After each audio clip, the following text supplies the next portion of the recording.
Traders, I'm Adam Harris, and this is your weekly overview for the week commencing Monday, the 27th of February.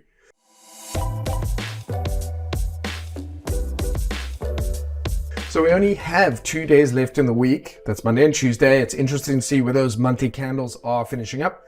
And actually, if I have a look at the week coming out, we have a mixture of news this week. There's plenty to provide volatility across the board. For example, on the US, we have a lot of implication. We'll have a lot of home sales figures. We're going to have, let's say, pending home sales on Monday. We've got manufacturing PMI as well as initial jobless claims on the Thursday. We've also got Friday. We've got out of the UK, for example, we've got composite PMI, services PMI data, finishing off with Friday with ISM non-manufacturing PMI data. So the point is, lots and lots of data the markets are going to be looking at to see where we are with regards to inflation and how nervous we need to be.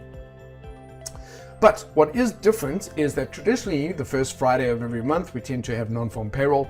There does not appear to be any non-farm payroll scheduled for this coming week, which also means we won't be getting ADP data on Thursday. Likely we'll get that next week, which means that there's going to be plenty of volatility the week after, the second week of March.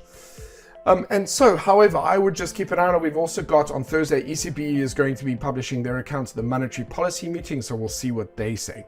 So this is where it gets really interesting for me when we have a look at the charts. Now, last week, that dollar finished really, really strong, all right?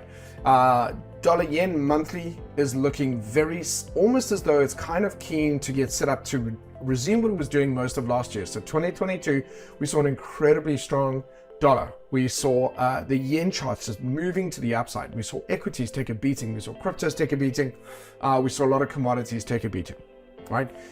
What's interesting to me is that if February closes the way that it is currently going, it looks as though we could potentially be seeing a follow through of that this week. A stronger dollar, which means we'll see the euro head lower, the pound head lower, we'll see dollar yen head higher. In fact, a lot of those yen charts are looking as though they are good to keep going to the upside.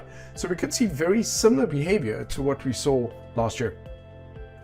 Also, we would see something similar with regards to commodities. Gold is at an interesting point where it looks like it's going to head lower. Hasn't quite hit $1,800 at this time, but it looks like it will. And then when we get to the indices, very interesting to see on those monthly charts, that February candle almost across the board with all the different indices sitting at a level of resistance, forming a bearish rejection candle.